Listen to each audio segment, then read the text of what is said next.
Hey, this is Mike Matthews from Muscle for Life and Legion Athletics, and let's talk pre-workout supplementation. Specifically, let's talk about a few pre-workout supplements that are good and why, and a few that are popular and commonly found in pre-workout supplements, but that are not so good and why. Now let's start this discussion with a quick disclaimer, and that is that pre-workout supplements are not very important. No supplements are very important in the greater scheme of things. No amount of pills and powders are going to get you a great physique. Really, only proper diet and training can get you there. Supplements are just by their nature supplementary. So I would say the only reason why you should take a pre-workout supplement or any kind of supplement is if you have the budget for it and you have the inclination, and you also do a little bit of research in terms of what supplements work and what supplements don't. So if you are going to put some money into it, at least you're going to get something for that money. Okay, so with that out of the way, let's get to the supplements. Let's start with the good. So my top three favorite pre-workout supplements are caffeine, citrulline, and beta-alanine. And I would say in that order. And if I were to add a fourth, it would probably be theanine. Let's go to the top of the list, caffeine. Why is caffeine number one? Well, we all know that, if you have caffeine, it raises your energy levels, it makes you feel better. But if you take enough caffeine, studies show that it improves your strength, it improves your muscle endurance, and it improves your anaerobic capacity. And all that, of course, makes for better workouts. And it can make for markedly better workouts.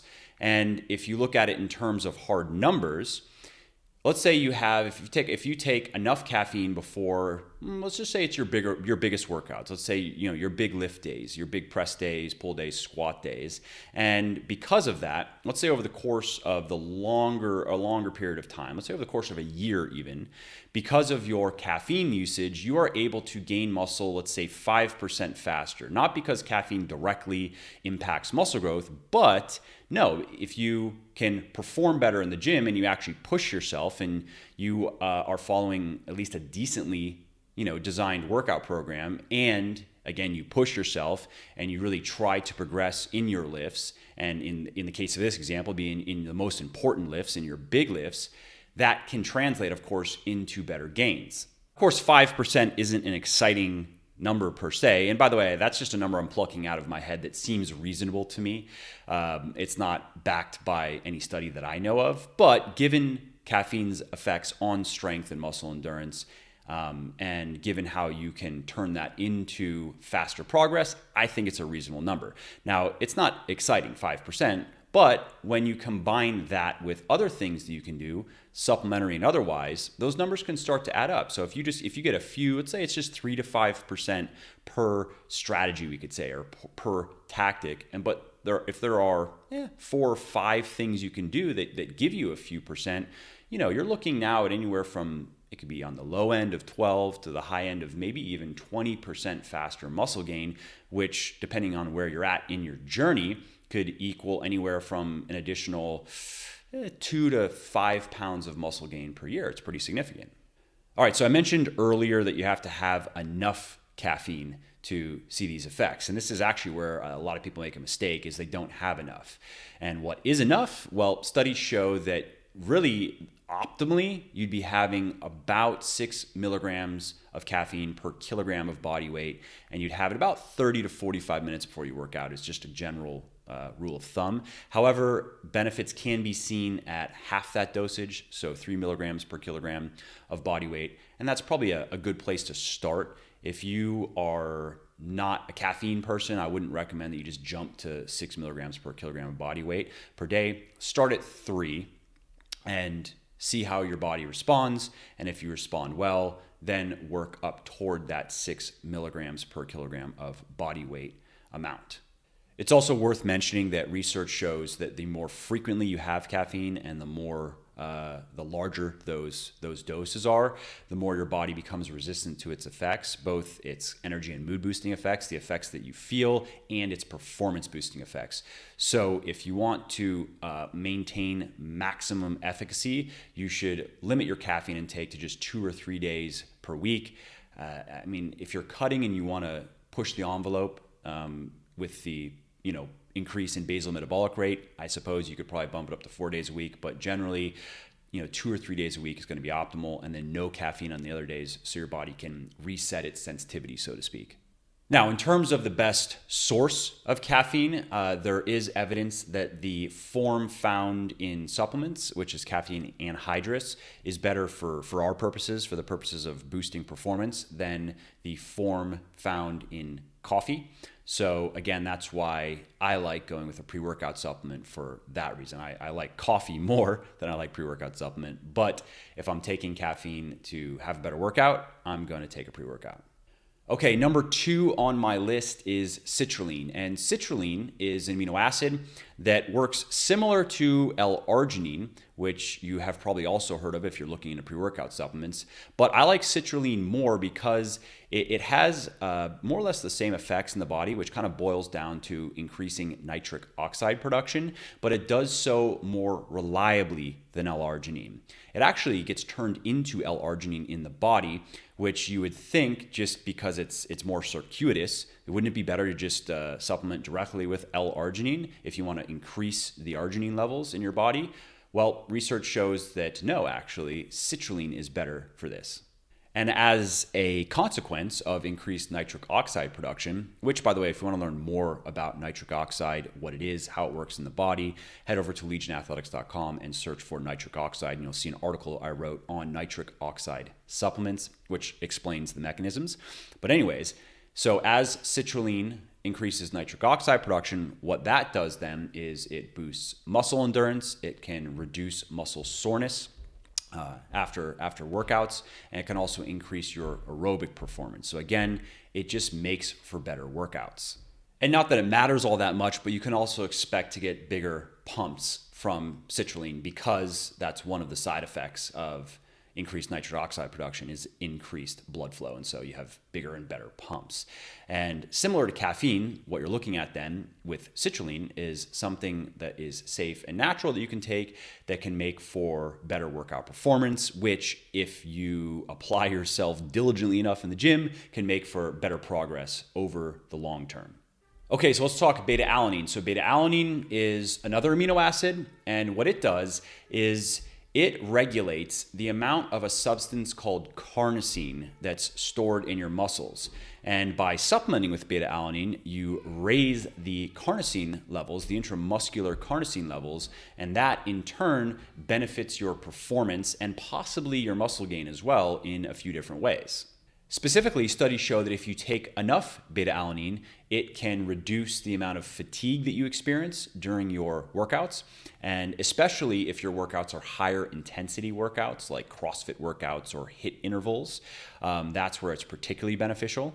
It also can improve your anaerobic capacity, which of course, again, is very beneficial if you are doing high intensity workouts and especially high intensity resistance training workouts.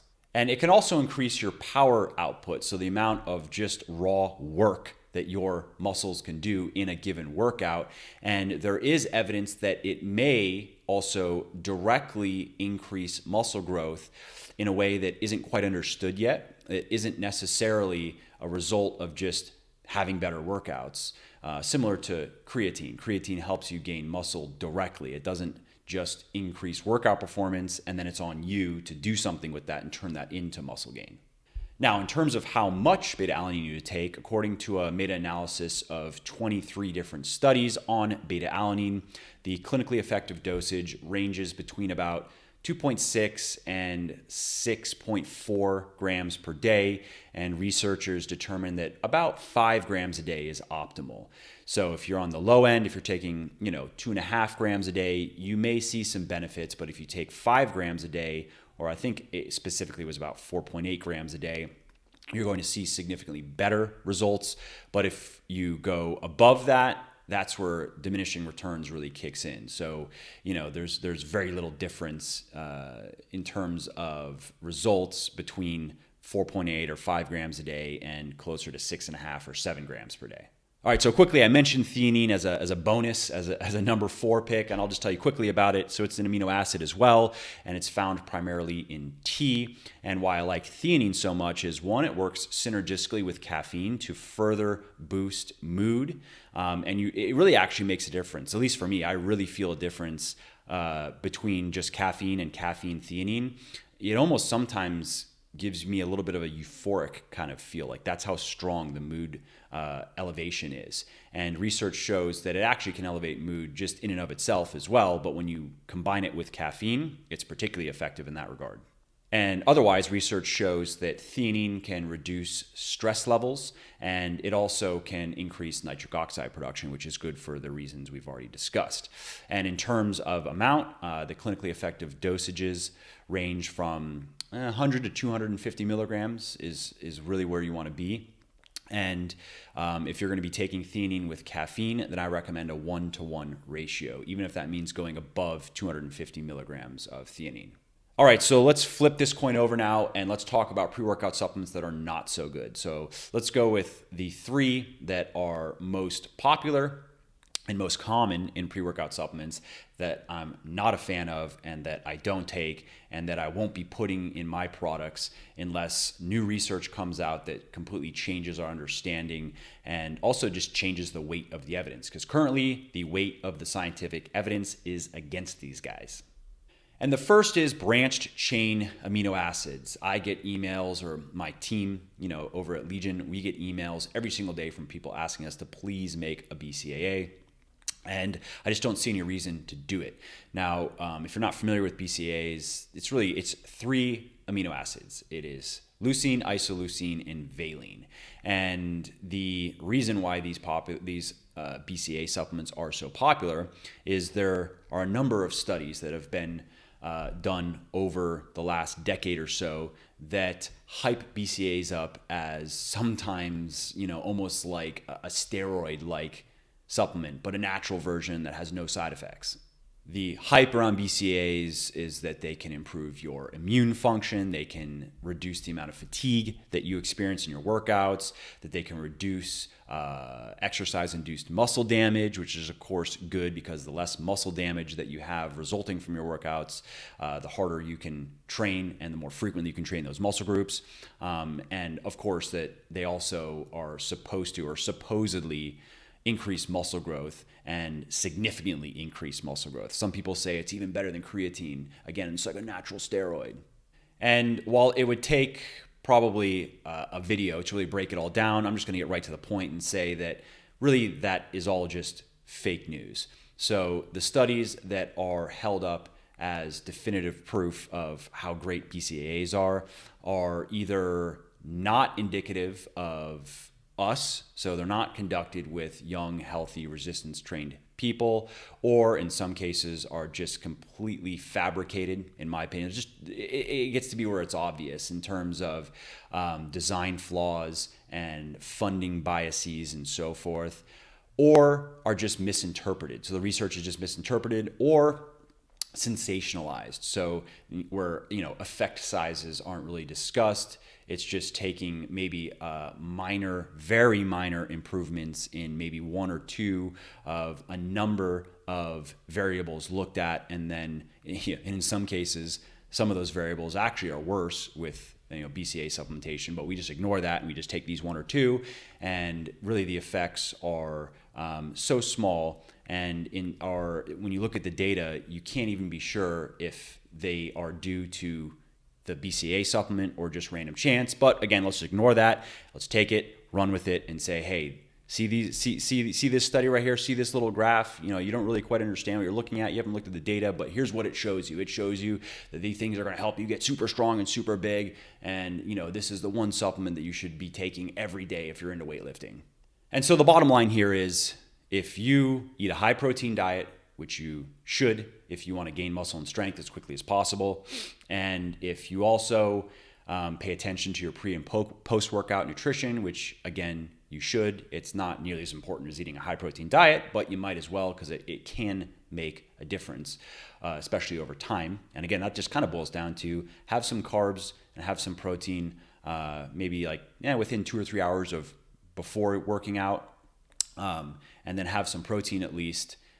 There is an argument to be made for having carbs after workout, but protein is more important. So have some protein within an hour or so following a workout, and you're good to go. So if you do that, eat a high protein workout, pay attention to your pre and post workout nutrition, you have no reason to take BCAAs.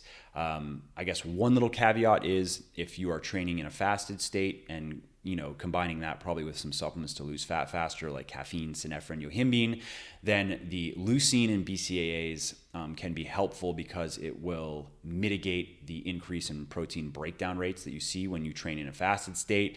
But I prefer HMB over BCAAs for that, because BCAAs are going to impact insulin levels, and the isoleucine and the valine are pretty much worthless. So really, you're just paying for leucine, which you can buy in bulk. You could even do that over the HMB. That would be the cheapest. Is just go on Amazon. There's like bulk powders or bulk supplements or something, and just get leucine. Take 2 or 3 grams.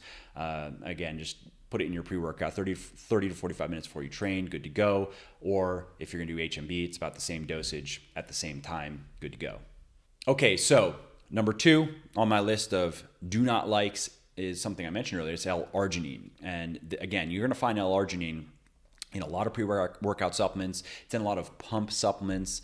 It's also just very popular. A lot of people buy it just as an ingredient, just to add into whatever it is that they're taking in addition to that. And I kind of mentioned this earlier. The reason why I don't like L-arginine, which is an amino acid, by the way, that can have similar effects in the body as citrulline. So it can raise your nitric oxide levels. Research shows that it's just very unreliable in this regard. Some people respond well to it. Some people don't respond at all. And because of that, I just prefer citrulline. It's far more reliable. It's better absorbed, and it's more likely that you are going to get the results you want with citrulline than with L-arginine. Okay, and the last pre-workout supplement that I don't like is a supplement that I actually like. I just don't like it in the context of a pre-workout, and that is creatine. Now, of course, I'm a fan of creatine. I take creatine every day. It's probably the most researched molecule in all of sports nutrition, and there's no question it does help you gain muscle and strength faster, helps you recover from your workouts better, blah, blah, blah. But the reasons are two main reasons why I'd say 3 reasons why I don't like creatine in a pre-workout.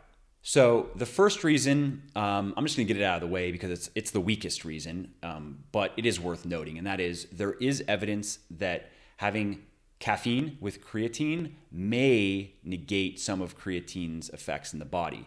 Now, I know that this research has kind of gone both ways. We don't really know yet. It's just a possibility. It's just worth mentioning. It's one of the reasons why I didn't put creatine in my pre-workout. And when you combine that also with the fact, and this is my second reason why I don't like creatine in pre-workouts, is there is better evidence that the best time to take creatine is actually after a workout with your post-workout meal, and particularly with carbs, because of the insulin spike. If you have enough protein, that may actually raise insulin levels enough. So I guess it doesn't necessarily have to be with carbs, but most post-workout meals obviously contain carbs.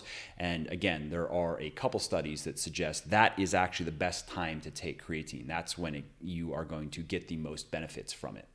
And the third and final reason why I don't like creatine in pre-workouts is good quality creatine is actually pretty expensive. It's not expensive to buy as a consumer. If you just buy like a big bag or a big bottle of creatine, it's actually pretty cheap.